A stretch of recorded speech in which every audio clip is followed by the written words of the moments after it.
Hi guys, today I'm going to be doing a guide on how to disassemble your Fanatec F1 rim. Now the basic tools that you'll need are a 2mm Allen key, a 2.5mm Allen key and a 3mm Allen key.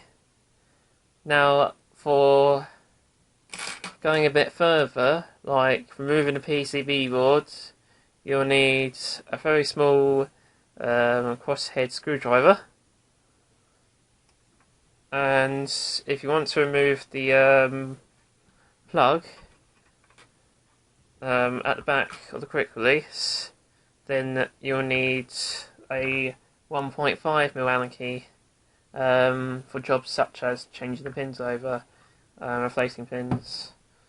And if you want to remove the shifters at the back here, you will need a 4mm Allen key for the bolts that hold it on the side there. Okay, so to start with, we've got how many? 8 bolts on the front and just 2 on the rear. So we've got 2 here and 2 here to hold that top plastic bit on. 2 at the bottom, well I'm missing one there, to hold the bottom plastic bit on. And then we got 4 in the middle that have also, just to make you aware, have spacers that you have to be careful not to lose as you take them apart, like I have so many times. That holds the main plate onto it that holds the shifters and the quick release. Okay, so I'm going to start off with taking the top plastic bit off, and that requires both the 2mm Allen key and the 2.5mm Allen key. To start with, I'll take the top 2 off.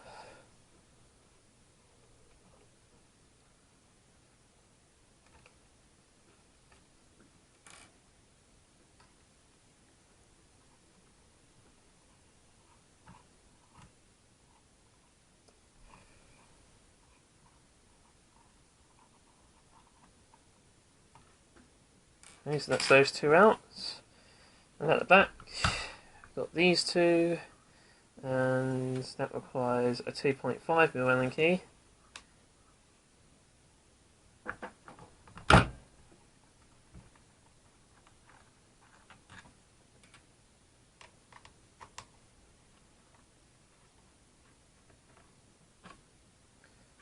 Once those 2 off, it should just easily pop off with no resistance, with very slight resistance. That aside, and then we'll take the bottom 2 off, or in this case for me, just the one. The 1.5mm Allen key again, 2mm rather, Allen key again.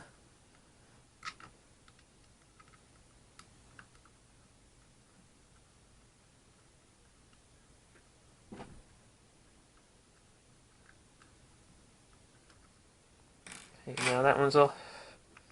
It just comes off again like that, easily. Okay, now for the 4 main screws, they require a 3mm again, I believe. Yep.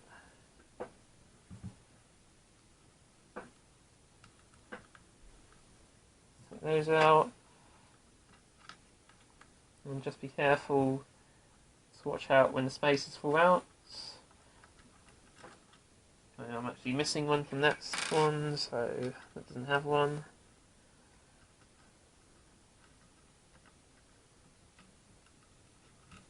This one. See, there's a little spacer. I'll drop it again. There's a little spacer. So it does bounce well. It's a word warning.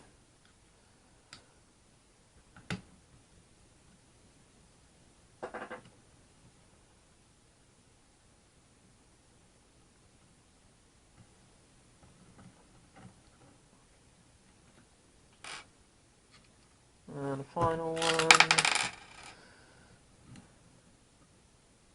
There's another space. Might want to hold the back on actually. I should do the final one.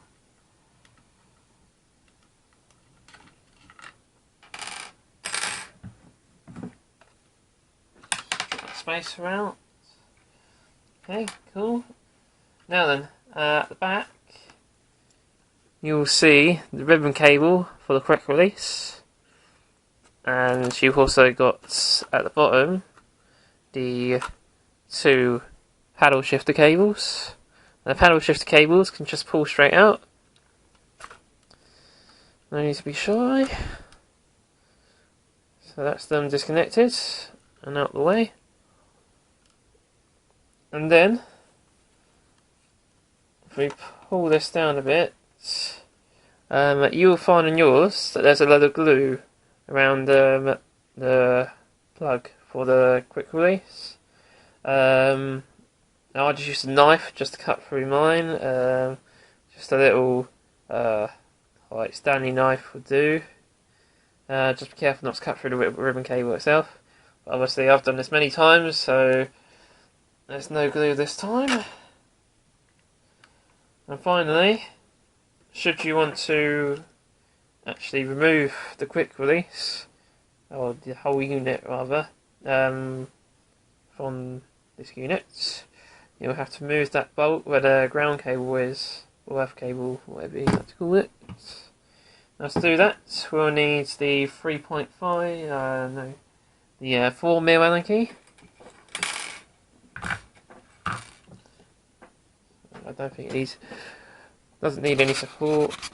It's fine by itself.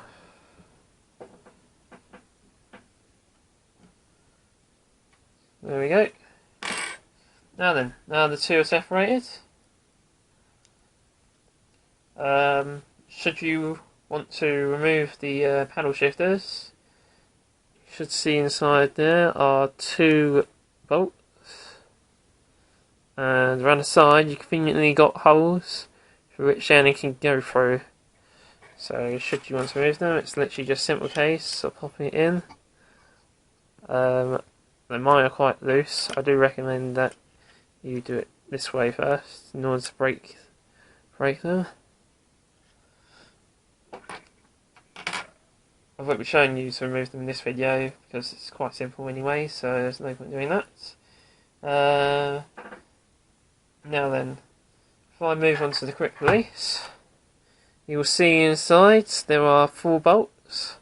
They're removed with the 3mm Allen key, I believe.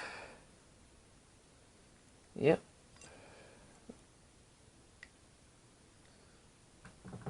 And you just simply unscrew those. Now these ones are actually quite long, so be patient.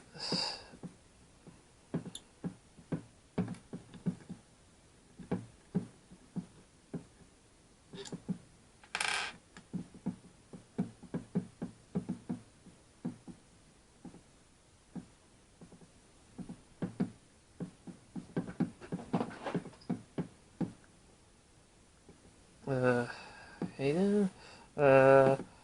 You will need to do this part if you want to replace any pins on the quick release plug.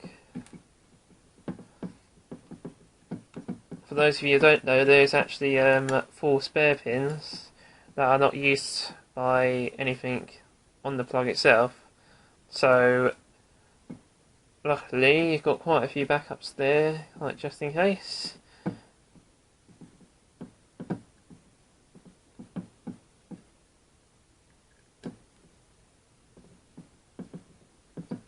Okay, last one I think.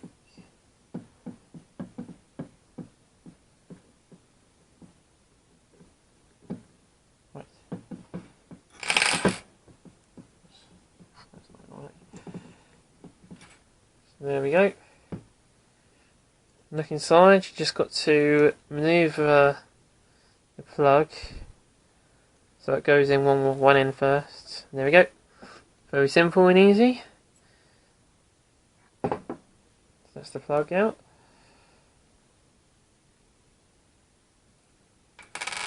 Now when you take the screws out, you find that this round plate also comes out. Just be careful you don't lose that.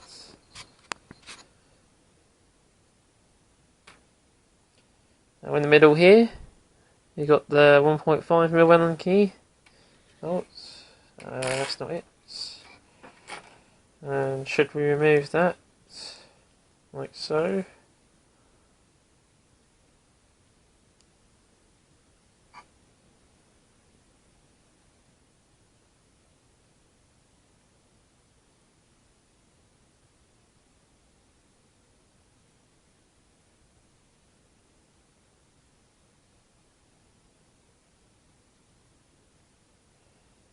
Just getting there. There we go. Now all I got to do is pull the wires back, quite a bit of force, and there are the pins.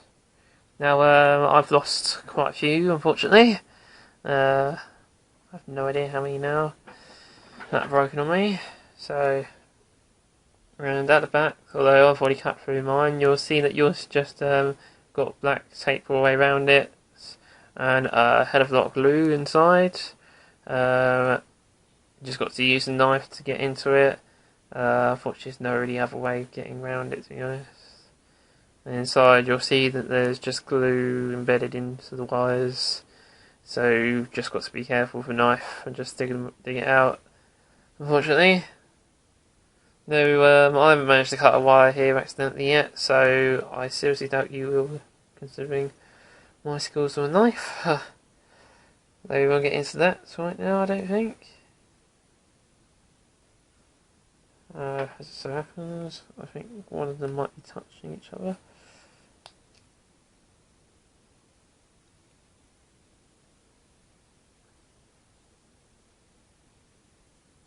Nope, alright.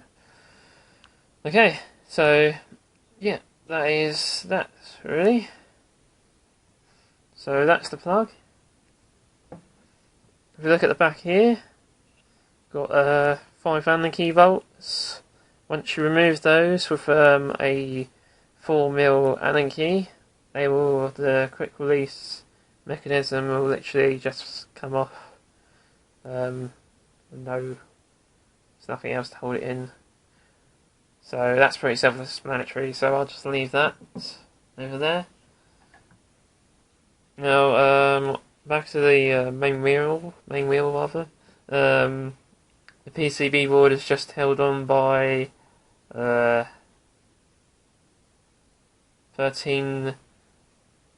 crosshead screws, in which case we just take our little screwdriver and undo them.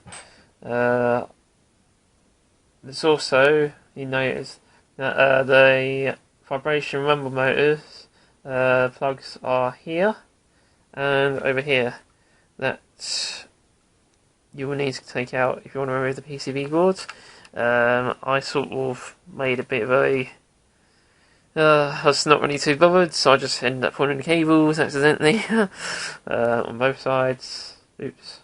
No, well, I won't be using them anyway, unfortunately. So, no harm there. It's actually just taking them all out. Sometimes. There, one.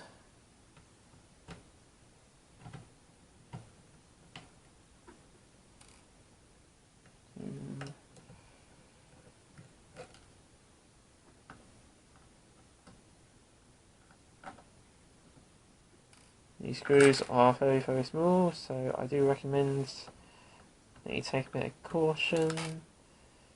Don't lose any.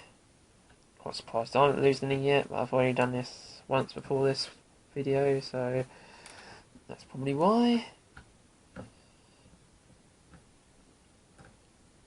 Okay, so there's the bottom ones taken out, and now there's the top ones.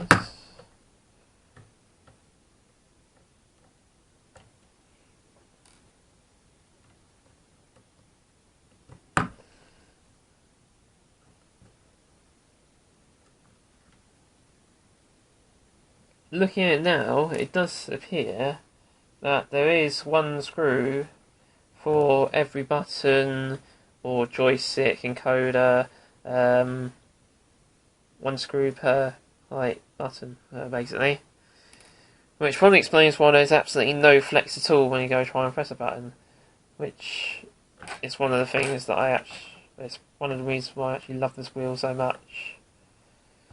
You can see they've really thought it out through. Even when the PCB board is probably quite sturdy enough, or rigid enough rather, to not flex anyway. Okay, so the last one, then it just lifts up. It requires a bit of pushing up at the top of the sides, so where these two sides are, you need to push it up in order to get it past the handlebar grips. Once you've done that, it just simply pops off like that, and there's the front of it right there. And that is pretty much disassembled. One thing I would like to mention though is that when you go to reassemble it, make sure that you haven't lost any of these rubber white button covers, because they make the buttons stand up more. Without them, then the button is recessed further than it should be, and they don't return to their original position easily. So you'll press the button and it won't spring back, it will just stay there. Then it'll take a while for it to go back to its normal position. So yeah, just make sure they're all back on, all the covers are there when you try to put them back on. Okay, so that was basically my guide. If you've got any questions or anything, just post in the comments below. I will try my best to answer them. That's it. Cheers.